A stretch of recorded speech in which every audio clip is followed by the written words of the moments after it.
I have a feeling this cover maybe also had Ape Man removed from the art. There are a few spaces on here that feel suspiciously sparse. Of course, the removal of Ape Man from the covers and from the story means that the character presumably replacing him, King Shark, is not depicted on any of the covers of this Leather Legion miniseries. This is issue 3, the last part of this disappointing supervillain-centric miniseries. Perhaps in this video, 3 issues in, I can finally explain the history of the Leather Legion. To be honest, this is the issue with the least amount of things to talk about, so I can definitely do it. But I also have some complaints yet again, and the first one is that the depiction of Mr. Hind goes too fucking far. Mr. Hind is despicable. I get that. He is violent and crazy. He's meant to be a bad lad. It's one thing to have him responsible for maiming and killing guards. I understand that. But what is too far for Mr. Hind is the idea that he rapes male guards simply because he is such a remorseless, evil psychopath. It doesn't work. This character is a murderer. He is a killer. He is insane. But actively, violently raping random men because he is evil, it's too far. It's hard to look at Mr. Hind teaming up with Batroc and not now wonder why Mr. Hind didn't sodomise Batroc.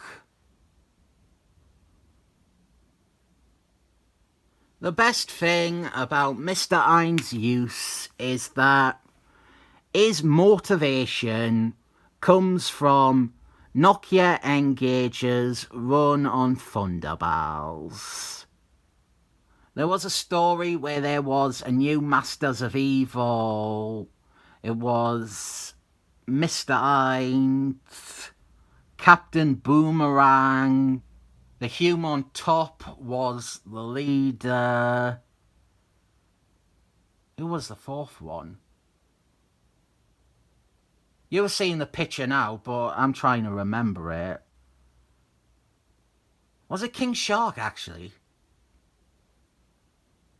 It might have been King Shark. Anyway, that team, they were humiliated by Norman Osborn. Ridiculously so. And now Mr. Hind, he has recovered from that. And he wants to get even with Norman Osborn for his defeat. I would assume through forced buggery based on this depiction of the character. I didn't really like Mr. Hind in general. So let's talk about the Leather Legion's history. The Leather Legion first appeared in Avengers 78. They were a team made up of a bunch of B-tier Avengers rogues, led by Jim Reaper.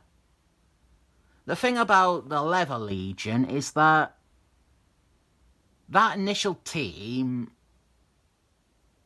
and most of the subsequent ones, they are a formidable threat. They're not often written as such, but they are members who, even on their own, pose an actual threat.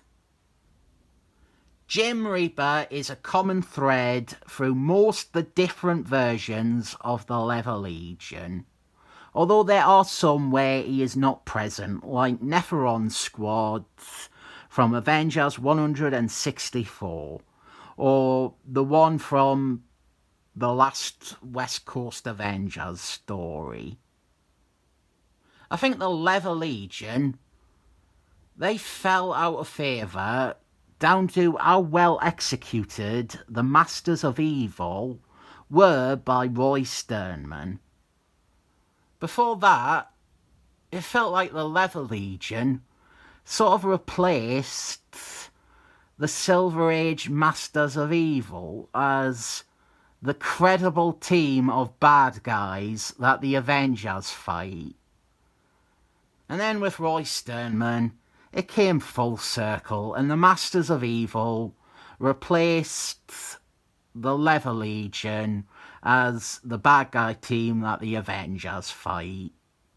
Even this version of the Leather Legion, as underwhelming and disappointing as the story may be, it is a roster that you could easily see being an obstacle for the Avengers. I've not really had the chance to talk about any of the characters and their histories. The story is just too jam-packed with nitpicks and too annoying for that. I thought maybe I could squeeze in Nocturna, because that would help me make the point that she's actually written terribly and very out of character in this series. But I don't think I need to establish any other history to get that across.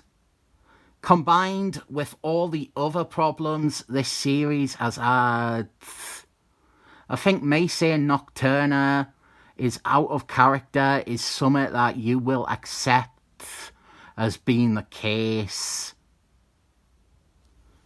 One of the big mysteries is that someone betrayed the team. It's so inconsequential I have not mentioned it yet. Someone betrayed the Leather Legion, and the twist is apparent to anyone who has ever seen a twist before. There is one good red herring, however, but to close the loop on Nocturna and my point about her, this character is insane. She's irrational. She's usually as deranged as Mr. Ain't. She loves it. She is turned on by it.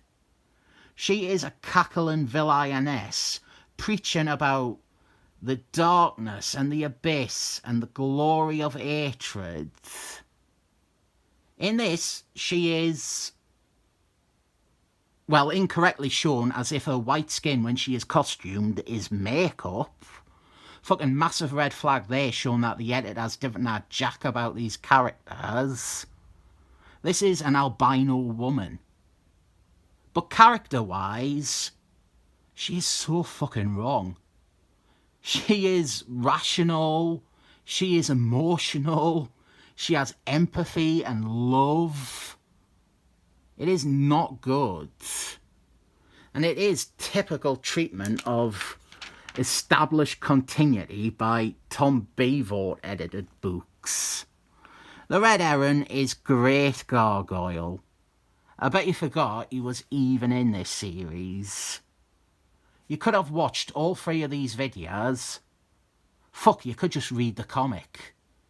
And by this point you would still gone, oh yeah, he's here. We are set up to think that he is the traitor, and he even did intend to betray them, as shown here, but he actually wasn't the traitor in question. Okay scene here with Aim and Moonstump. Well, maybe I am giving it a bit more leeway than it deserves, because I like Moonstump and I like Thunderballs. And Great Gargoyle's motivation is that he's a bit jilted about Baron Zero not coming to him when he put together the original Thunderballs. And Norman Osborn not getting him for the Dark Avengers.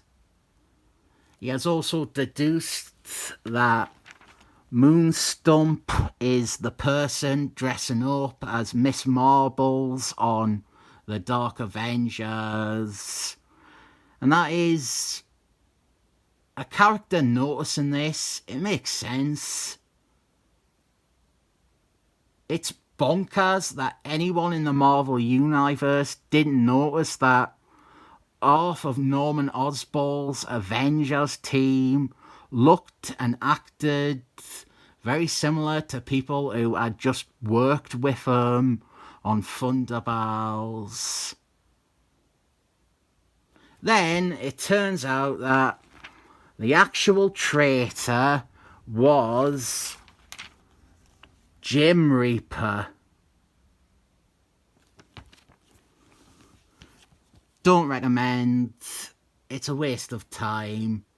Only read it if you want to see broad ideas suggested that are not utilised afterwards. A 7 thumbs up comic.